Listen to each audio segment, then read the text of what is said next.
नमस्कार। पाकिस्तान का प्लेन रोक लिया गया मलेशिया में, क्योंकि उन्होंने पैसा नहीं दिया था। वैसे तो पाकिस्तान का हर कंट्री ने पैसा नहीं दिया, मतलब हर कंट्री को पाकिस्तान ने पैसा नहीं दिया, सबका कर्जा लेके बैठे हैं। इसीलिए तो पाकिस्तान को सब ढूंढते हैं। लेकिन पाकिस्तान को ढूंढते उससे ज्यादा कि पाकिस्तान का प्लेन रोक लिया गया। ऐसे तो पीआईए का प्लेन अब किसी भी कंट्री नहीं जा पाएगा। और ये मलेशिया, ये वही तो है जो कि कश्मीर पे सपोर्ट कर रहा था पाकिस्तान को, तो इंडिया को उसका पाम ऑयल रोकना पड़ा था। अच्छा, पाम ऑयल छोड़ो, पैसे की कमी इतनी कि कश्मीर भी भूल गए।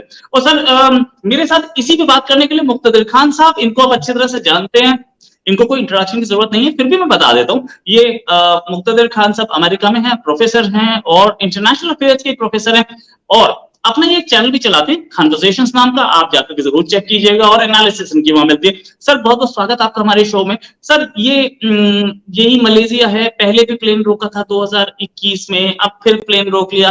मतलब पीआईए की फ्लाइट्स चलेंगी भी कि नहीं चलेंगी? Thank you very much Rohit साहब, आपने मुझे आपके शो पर बुलाया, और आपके सुनने वालों को मेरा सलाम, नमस्ते, सत श्री अकाल, वनकम और नमस्कार। आपका जब मुझे टेक्स्ट मिला तो लुक एट इट, तो मैं I was looking at some data, और मुझे लगता है कि अगर कोई पाकिस्तानी जिसको पाकिस्तान से मोहब्बत है, अगर वो पाकिस्तान के डेटा को देगा तो मुझे लगता है उसको हार्ट अटैक से वो फौरी मर जाएगा। So I was looking at the PIA. आपको पता है PIA के पास सिर्फ 31 हवाई जहाज है। It has only 31 planes. तो बड़ी हैरत हुई मुझे कि it is a very small operation. First of all, you know, और आपको पता है PIA also, उसका जोक तो सबको पता हो गया ना, pain in the, so PIA, तो एक वो 31, सिर्फ 31 जहाज है, which is very surprising. Domestically वो सिर्फ 25-30 राउट्स है, और internationally it goes only to 30 countries. तो मैं देख रहा था it's a very small operation, and I think क्योंकि उनके पास खुद की फ्लीट में सिर्फ 31 जहाज हैं, वो लीज करते हैं, they lease planes from other country. तो इन्होंने कुछ 707 शायद या 777 बोइंग्स लीज किए हुए हैं मलेशिया से, जिसके वो अभी तक पेमेंट्स नहीं किए हैं। तो ये जो हवाई जहाज जो मलेशियन कोर्ट ने डिटेन किया है, इज बिकॉज पीआईए ओज देम $4 मिलियन। बेसिकली किराया नहीं दिया उन्होंने, इट्स लाइक दैट। सो इतना बुरा हाल हो गया है पीआईए का कि इट्स अनेबल टू पे इट्स बिल्स। तो उसको अगर आप जाके देखें, अप्रैल से उन्होंने शायद तनख्वाहें भी नहीं दी है अपनी स्टाफ को और पायलट्स को। So they could even have some kind of a strike if the pilots are not paid.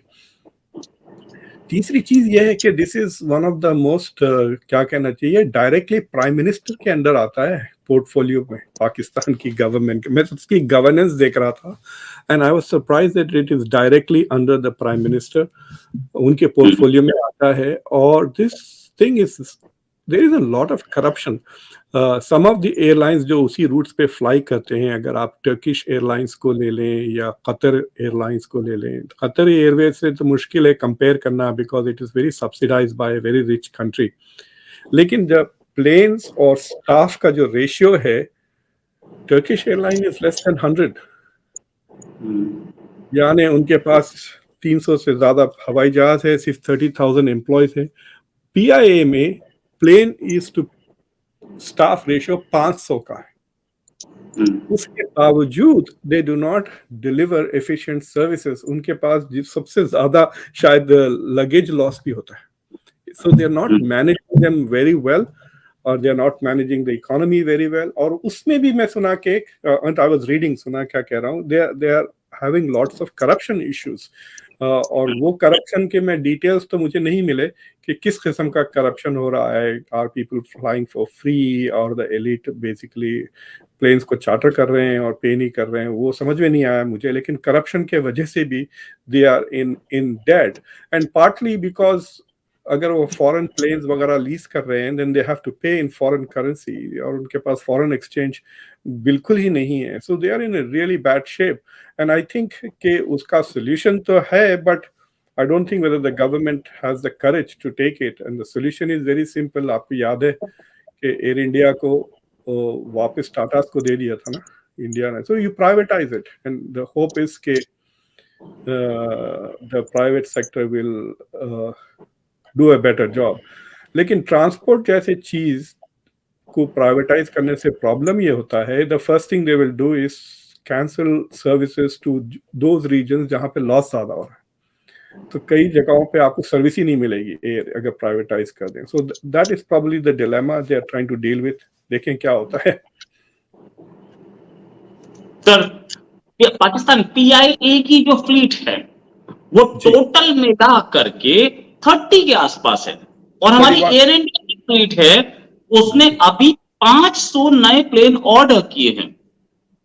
ये भी एक कंपैरिजन है। मैं क्या पाकिस्तान से कंपैरिजन से मतलब बनता नहीं है, लेकिन मैं ये क्वेश्चन पूछ रहा था कि ये वही तो मलेशिया है जो कुछ दिन पहले तक एक मुस्लिम उम्मा का झंडा उठा के घूम रहा था, पाकिस्तान के साथ कस्में खा रहा था, सऊदी अरेबिया को धोखा दे रहा था। आज एक प्लेन की वजह से या कुछ मिलियन डॉलर की वजह से ये मुस्लिम उम्मा भी भूल गए, सब कुछ भूल गए। I don't think that हर इश्यू पर religion religious identity becomes an issue.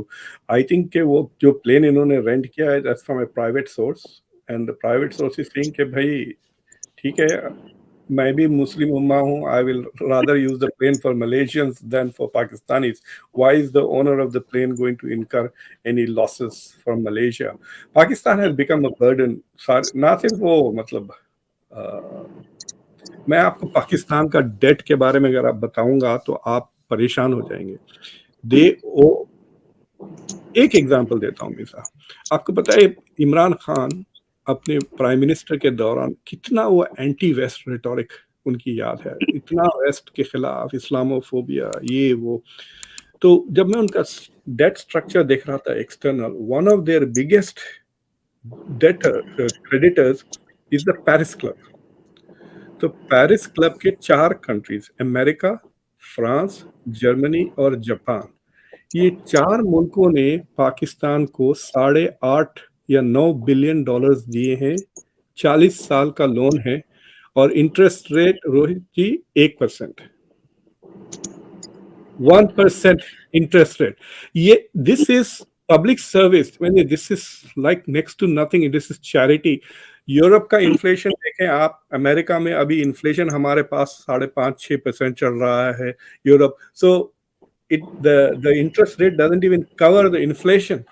इतना कम interest, like a gift. It's like an Islamic loan, कर्ज हसना कहते हैं, जिसमें इंटरेस्ट नहीं होता है, you're just doing it out of the love of affection. This is it.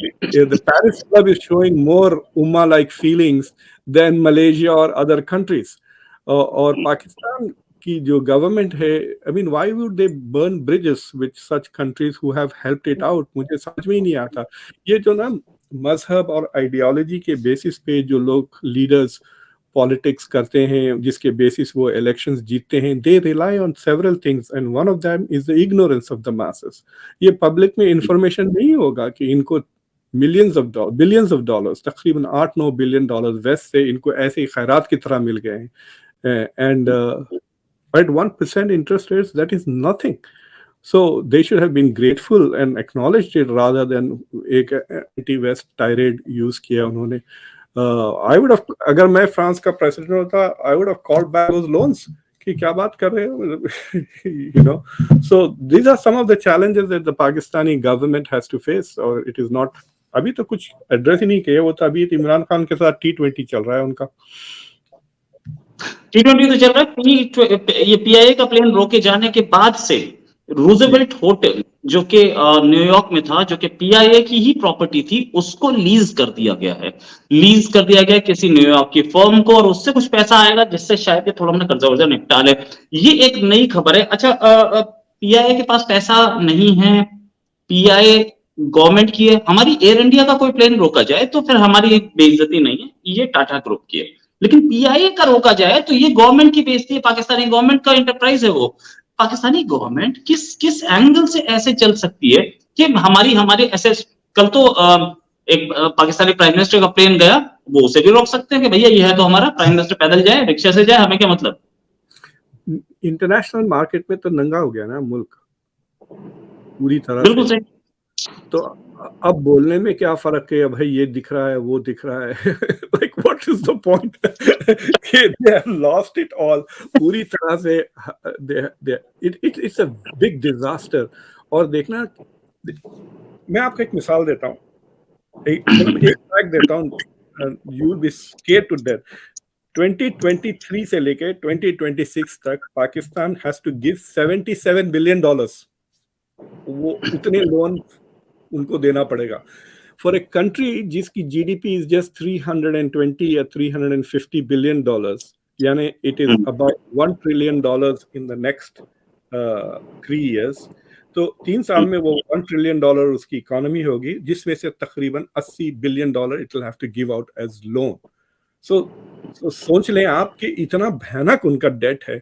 और इंटरेस्ट रेट्स, सबसे ज्यादा इंटरेस्ट रेट्स ये चाइना को देते हैं, 8%, 9%। कमर्शियल लोन्स, पब्लिक लोन्स, मतलब इट्स लाइक नॉन स्टॉप वो पैसे ले ही जा रहे हैं। गवर्नमेंट से पैसे ले रहे हैं, चाइना के पब्लिक सेक्टर से पैसे ले रहे हैं, चाइना की कमर्शियल बैंक से ले रहे हैं, चाइना के प्राइवेट सेक्टर से ले रहे हैं। चाइनीज पाकिस्तान में आके फिक्स डिपॉजिट्स कर रहे हैं। $1 बिलियन का फिक्स डिपॉजिट है, वो अब मेच्योर होने वाला है, उसको वापस कैसा करेंगे? And they are not going to take anything in rupees, they will all demand कि दे टेक इट। इस साल 2023 में जो फोरकास्ट है कि पाकिस्तान का टोटल इंपोर्ट्स इतनी सख्ती के बाद, इतनी मतलब महंगाई वगैरह के बावजूद वगैरह, they have cut down their imports, it will be $170 billion total imports Pakistan की बिल। और जो पाकिस्तान के total exports and total remittances, Pakistan बड़ा डायस्पोरा है मिडिल ईस्ट में, यूएस में, कनाडा, इंग्लैंड में, पूरा remittances plus exports is 164 billion, यानी वहां पे भी -$6 बिलियन आ जाएगा नेगेटिव। तो ये जो अकाउंट बैलेंस नेगेटिव जो होता है ना, उससे ये आईएमएफ के चक्कर में आ जाते हैं। दैट इज वेयर वो आईएमएफ के पास जाना पड़ता है to deal with that, because they need foreign currency of 6 billion minimum इस साल का। और पिछले का छोड़ दें आप, डेट छोड़ दें, डेट के ऊपर जो इंटरेस्ट देना है वो छोड़ दें।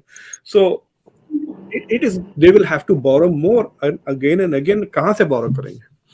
It will have to be China Middle East, because international banks, अब मुझे नहीं लगता कि वर्ल्ड बैंक जो इनको कुछ $18 बिलियन दिया हुआ है, वर्ल्ड बैंक और कितना देगा?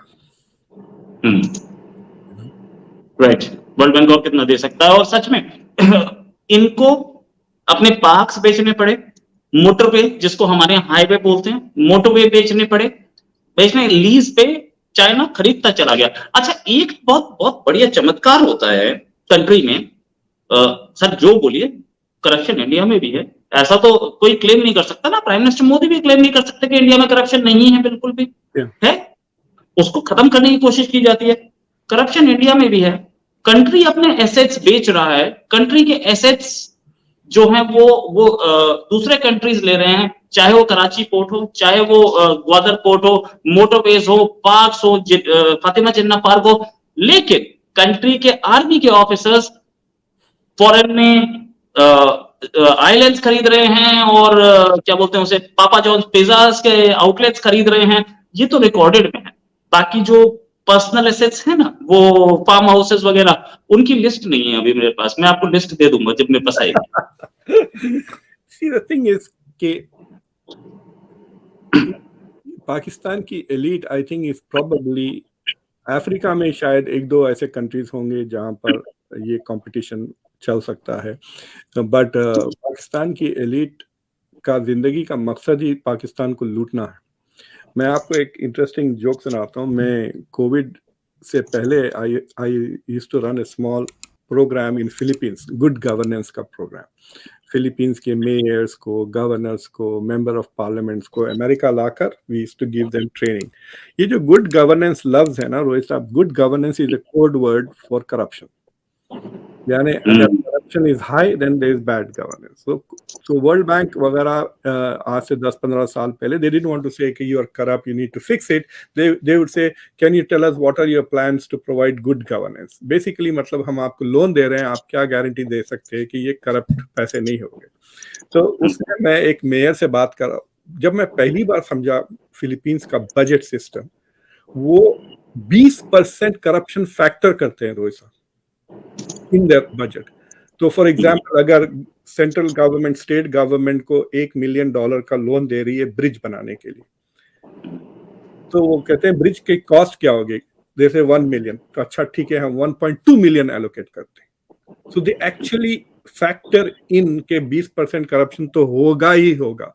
अगर हम 1 मिलियन देंगे तो ब्रिज नहीं बनेगा, बिकॉज पैसे खा जाएंगे, फिर 800, फिर वो ब्रिज डिले हो जाएगा, फिर उसका कॉस्ट बढ़ जाए। So including in the vice president, मैं प्रेसिडेंट की ऑफिस में बैठ के, one of the vice presidents told me this on the face, we recognize the reality professor Khan, we factor it in. तो फिर उसने मुझे एक जोक सुनाई थी, मैं वर्ल्ड बैंक के एक एंटी करप्शन प्रोग्राम में पार्टिसिपेट कर रहा था, तो ही सेड के तो एक मेयर, फिलीपींस का मेयर ने अपने आईफोन पे ही सेड ये ब्रिज देखा है तुमने, ये कितने का ब्रिज है? तो वो नाइजीरिया का मेयर था, ही सेड ये ब्रिज मेरे ख्याल से 5 मिलियन का है। ही सेड नहीं, ये 4 मिलियन का है, लेकिन मुझे वर्ल्ड बैंक ने 5 मिलियन दिए। बेसिकली 20% उसने चुरा लिए। तो नाइजीरिया का जो मेयर था, ही सेड ये तो कुछ भी नहीं है यार, ये ब्रिज देखो, उसने खड़ा, ये 20 मिलियन का ब्रिज है, और उसने अपना आईफोन का, तो वो फोटो देख के मेयर कहता है फिलीपींस का, ब्रिज कहाँ है? There was no bridge, उसने 100% पूरा का पूरा पैसा खा गए। तो Pakistan is even worse than that, ना सिर्फ वो बाहर का पैसा खा रहे हैं, वो घर के ब्रिज भी बेच दे रहे हैं। Right, It is even more than that, and it is constant, मतलब it's across the board। ये कहना कि Imran Khan is not corrupt, ठीक है, he personally may not have been corrupt, ये अब्दुल खादिर, लेकिन उसकी जो पार्टी के बंदे हैं ना, वो दूसरे पार्टी से आए हुए हैं, they have a history of corruption। Well, Imran Khan corrupt है या नहीं है, मेरे पास ऐसी कोई डिटेल्स नहीं है, बट देन उनकी उनके जो डिटेल्स आती हैं कि घर पे ही डीलिंग्स हुआ करती थी, और वो मैडम जो बैग वाली थी, जिनका 5 लाख का बैग था, वो भी पैसा खा रही थी। तो अगर if you are supporting those people, then आपके ऊपर ब्लेम पड़ता है, because you are the prime minister, no doubt about it, आपको ब्लेम लेना पड़ेगा। अब सर एक चीज, ये पाकिस्तान जो आज जिसकी मतलब बेइज्जती इतनी हो चुकी है कि प्लेन अपने भाई ने, जो के इंडिया से इतने अच्छे रिलेशंस होते हुए भी कश्मीर के लिए उसने कश्मीर के इशू पे इंडिया से नाराजगी ले ली थी। फिर उसके बाद महातिर मोहम्मद गए और फिर बेटर रिलेशंस आए। महातिर मोहम्मद की एज भी बहुत हो चुकी थी, तो शायद वो कहीं पे अपना नाम लिखवाना चाह रहे थे मुस्लिम उम्मा में, कि मैं मरने से पहले एक बार तो नाम लिखवा दूं कश्मीर में। तो ये भी पर्सनल एम्बिशंस भी आ जाती है ना कंट्री के सामने, ऐसी पर्सनल एम्बिशंस भी थी। ये सोचने वाली बात कि ये कंट्री कब तक बाहर आ पाएगा इस पोजीशन से कि पीआईए फियरलेसली फ्लाई करे। अभी तक तो यह है कि कहीं पे लैंड कर गई तो रोक लिया, अब आगे टाइम वो भी आ सकता है कि पीआईए का प्लेन ऊपर से जा रहा है तो 3 मिराज लगाओ इसके चारों और लैंड करा दो और पैसा निकालो। रोहित साहब, लेट मी एक्सप्लेन कि ये जो जैसा महातिर मोहम्मद कश्मीर का इशू उठाते हैं, और कभी अर्दोगान ने भी काफी इस इशू को उठाया, they are not doing that out of some kind of solidarity with Pakistan, या उनके दर्द में, दिल में दर्द हो रहा है कि कश्मीरी में तकलीफ हो रही है। देखिए, अगर आपके दिल में तकलीफ हो रही है ना कि लेट्स से कि इंसान को छोड़ दें आप, वो तो बहुत बड़ी बात है कि इंसानों को तकलीफ हो रही है कहीं पे, let's do something about it. Let's say कि आपका दिल इतना छोटा है कि you are only worried about the human rights violations of Muslims, तो आप कह रहे हैं कि मुसलमानों को तकलीफ हो रही है कश्मीर में, इसलिए मेरे दिल में दर्द है। Then how can you turn your back to Uyghurs, suddenly become quiet? वो भी तो मुसलमान है, उनके पास आज भी देखिए आप, टुडे CNN इज रिपोर्टिंग कि प्रोटेस्ट चल रहे हैं, मस्जिदों को बंद कर रहे हैं यूनान प्रोविंस में, चाइना में। So why is Pakistan quite? Why is Anwar Ibrahim the prime minister of Malaysia quite? तो आप ये नहीं कह सकते कि इनका दर्द है, इनका दर्द नहीं है। So why do this countries do that? ये कंट्रीज इसलिए करते हैं कि unfortunately some causes are sexier than other causes. जैसा कि पैलेस्टीनियन का कॉज ले रहे, it has been extremely well marketed in the Muslim world ना। And then the second I think is the Kashmiri issue, जो पाकिस्तान कॉन्स्टेंटली उसको रेस करता है। So this has the second tier status. और फिर देखिए, आप कर्ड्स के बारे में कोई भी नहीं कहता है। Kurds are suffering in 4 different countries, Syria में भी उनपे तकलीफ है। So you never hear Mahathir Mohamad coming and saying मेरे दिल में दर्द है, बेचारे Kurds are being oppressed. They don't. So why do they do it? They do it because के उनकी कंट्री में अवेयरनेस है। about this cause. And so when they say I care about Kashmiris, उनकी domestic constituency में उनको vote ज्यादा मिलते हैं, सपोर्ट ज्यादा मिलता है. So it is basically for their own domestic. They don't care about Pakistan or the Kashmiris. They think that ये एक, मैं आपको एक मिसाल बताऊं कि even though I was a student of political science, मैं एक सिविल राइट्स ऑर्गेनाइजेशन के लीडर को जाके कुछ सजेशंस दे रहा था. So he kept responding by saying, "This is a good issue for us. This is a good issue for us." तो मैं उसको एक्सप्लेन कर रहा था, "This is not a good issue. It's a problem. It needs to be dealt with." तो बाद में समझ में आया, when he said this is a good issue for us, it meant कि उसके लिए, उसके ऑर्गेनाइजेशन के लिए it was a good issue because it was a critical issue. उसके बेसिस पे वो फंड रेजिंग कर सकता था, उस बेसिस के वजह से उसका organization grow. So he was not interested in solving the problem. He suddenly liked the fact that I had pointed a problem to him, जिसके बेसिस पे he could do fundraising. You know, so it is ऐसा ही कुछ Erdogan, या ऐसा ही कुछ Erdogan के साथ भी हुआ सर. हाँ, वो एर्दोगान गाजा, भी तभी बोल रहे थे जी हाँ, कश्मीर जब इलेक्शन आना था, right sir. Not only that, आप देखें वो गाजा में वो अपनी बेगम के साथ, उनके जब फॉर्मर जो फॉरेन मिनिस्टर अहमद दावूदोगलू ने जाके वहां पे रोया करा, they did a lot of things ना. 2-3 साल तो बहुत मिल्क किया उस इश्यू को. अब इजराइल के साथ रिलेशनशिप नॉर्मलाइज हो गए और पैलेस्टीनियन के हालात में कोई चेंजेस नहीं आए. And Turkey has now abandon that cause, right, because it needs certain help other places. So I think this is one of the problems with democratic politics, जहां पर democratic leaders ना उन issues को pursue करते हैं जो issues से उनको वोट मिल सकते हैं और जिन इश्यूज के बेसिस पे वो फंड रेजिंग करते हैं. अगर मैं आपको मेरा ईमेल बताऊं, दिन रात मुझे डेमोक्रेट्स तंग कर देते हैं. अगर आपने वॉल स्ट्रीट जर्नल का सब्सक्रिप्शन खरीदा, आपको रिपब्लिकन शुरू कर देंगे तंग. सुबह $3 भी जाओ, 20. बर्नी सैंडर्स $27 से कम पैसे मांगता ही नहीं है. वो मुझे टेक्स्ट करता है, $27 चाहते, हर हफ्ते उसको $27 चाहिए, because he is pursuing one cause और the other end he thinks that cause is important to me, इसलिए मैं उसको पैसे दे दूंगा. So that is one of the, I think, structural weakness जिसमें democracy में पैसे have become so important कि पैसे के बगैर politicians cannot do anything, and then they pursue those causes where there is money and not those where there is no money. इसी को prime minister Modi ने आंदोलन जीवी बोला था कि ये लोग आंदोलन पे जीते हैं, आंदोलन जीवी. तो आंदोलन पे जीते हैं मतलब आंदोलन, एक कॉज, दूसरा कॉज, तीसरा कॉज, उसके पैसा आता है, $100 आया, 20 खर्च किया, बाकी अपने लिए. ये जो आप बता रहे हैं $27 से कम नहीं मांगता ये सब वही तो गेम है सर. और ऐसे ही आंदोलन जीवी इंडिया में भी हैं और बाहर भी हैं. इंडिया में तो कास्ट सिस्टम को लेकर, रिजर्वेशंस को लेकर आप देखें मणिपुर में क्या हो रहा है. This is the same thing कि you are using, manipulating demographics, you're manipulating other issues. Plus elections इतने महंगे हो गए हैं ना, the amount of money you have to spend. यहाँ पर on an average Congress person छोटे स्टेट्स में $500,000, बड़े स्टेट्स में $2 million तक, और जो सेनेटर्स हैं कभी कभी वो $10 million तक खर्च कर लेते हैं कैंपेन्स में. सो when you raise $10 million, एक दो लोग हैं जो अपने खुद के पैसे खर्च करते हैं, वो billionaires, but most people raise the money. So you are, आपको कोई फुकट में पैसे तो नहीं देता. So you promise favours, so now you have to do. आपने, आपके इंडिया के सुनने वालों को कहता हूं मैं कि NASCAR, NASCAR, NASCAर ड्राइवर को गूगल करें तो वो जो कार रेसिंग करते हैं ना, वो नॉट फार्मूला 1 बट दूसरे रेगुलर कार्स जो वो रेस करते हैं, उनके ड्राइवर्स वेयर अपने स्पॉन्सर्स के नाम वो अपने पे. अभी भी आप देखें, अभी उतना नहीं हुआ, इंडिया IPL में भी देख सकते हैं आप 4-5 ब्रांड पहनते हैं, लेकिन वो पूरा का पूरा उनका dress is with their sponsors.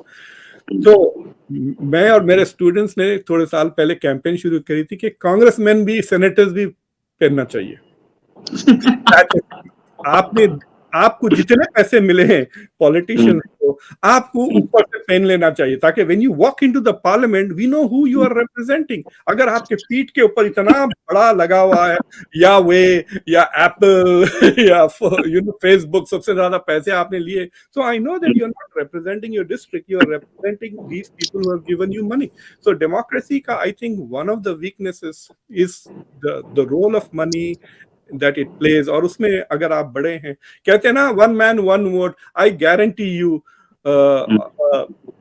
there are some people in every country who can call the president or prime minister on their cell phone. आप अब मैं जैसे बंदे नहीं कर सकते. अगर ऐसा सर इंडिया में हो गया ना, तो वो लोग जो अंबानी और अडानी के खिलाफ बोलते हैं पार्लियामेंट में ना, वही अंबानी और अडानी के स्टिकर पहन करके बैठे होंगे. बहुत सारे ऐसे लोग हैं.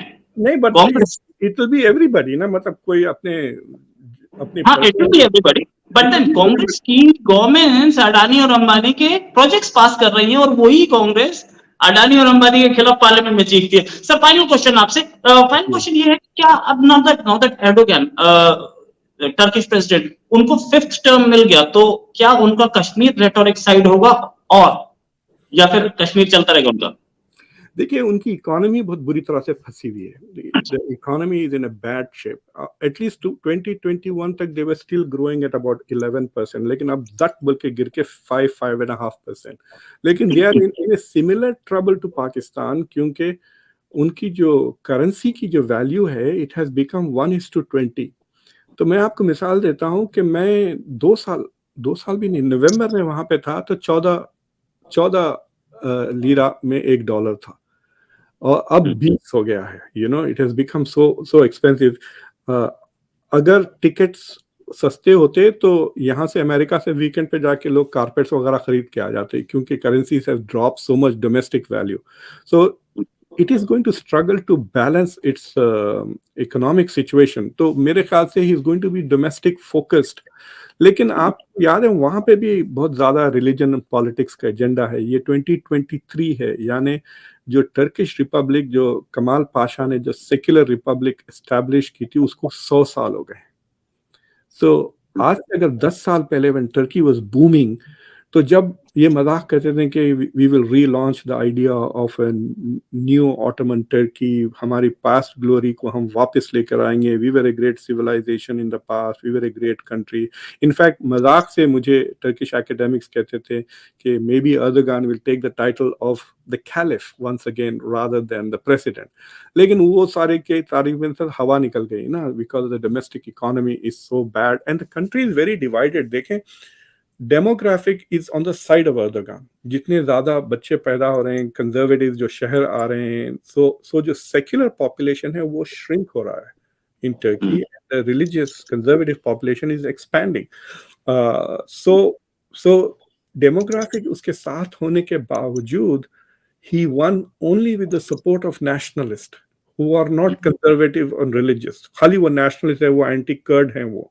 तो MHP नाम की एक पार्टी है, तो वो 2 पार्टी की मदद से ही 154. लेकिन जो इलेक्शन थे party wise, so that means कि उसकी constituency is also not happy with him.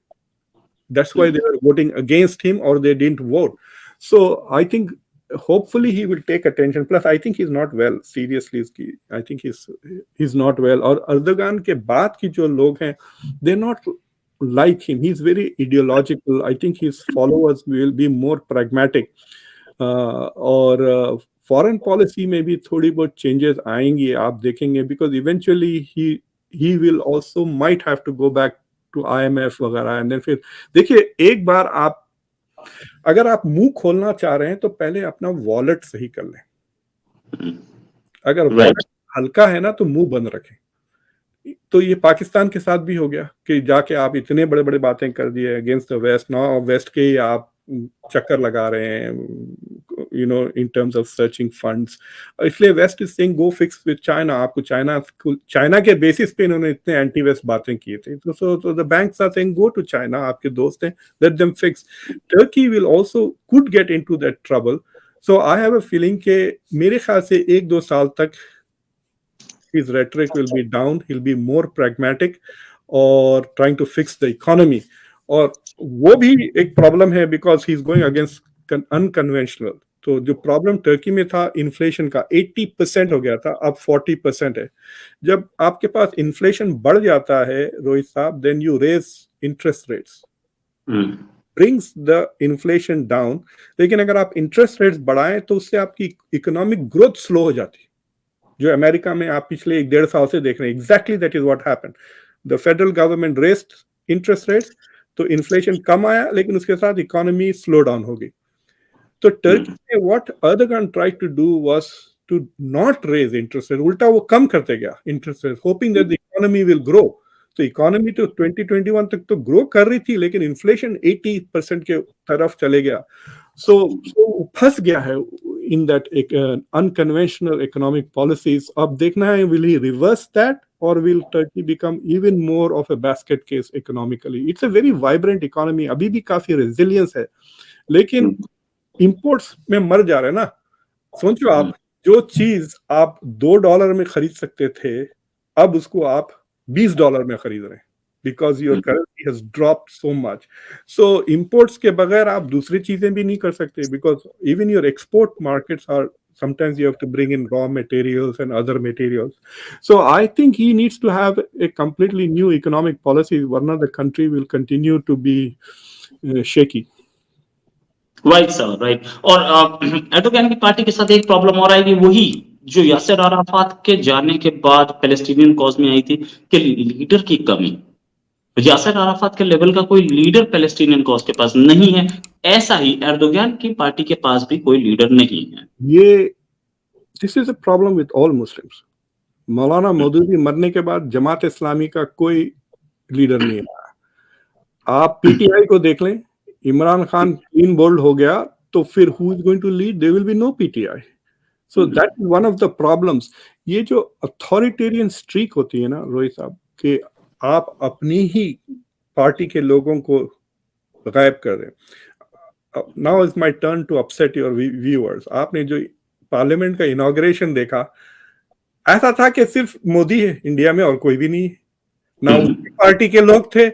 He should have marched down with that Sengol with members of his own leadership. Amit Shah, Jaishankar, these are critical people. 4 बड़े ministers हैं उनके साथ ले जाते हैं, brought some more women, and he should have brought the opposition in. अगर 1 महीना और डिले भी हो जाता ना, उनसे बात करके लेकर, it would have had a unifying moment for the country. लेकिन अब ऐसा लगता कि there's only one guy there and nobody else, which is not a good idea. जैसा अमेरिका में आप देखें, आप 80 साल के बुड्ढों को प्रेसिडेंट के लिए रन कर रहे हैं, as if there is no talent in the country who is in the 60s and the 50s and 40s. So this is one of the problems in some places. और ये मुस्लिम world में बहुत striking है कि the leaders don't allow potential right, हाँ, succession planning नहीं होती। Yeah.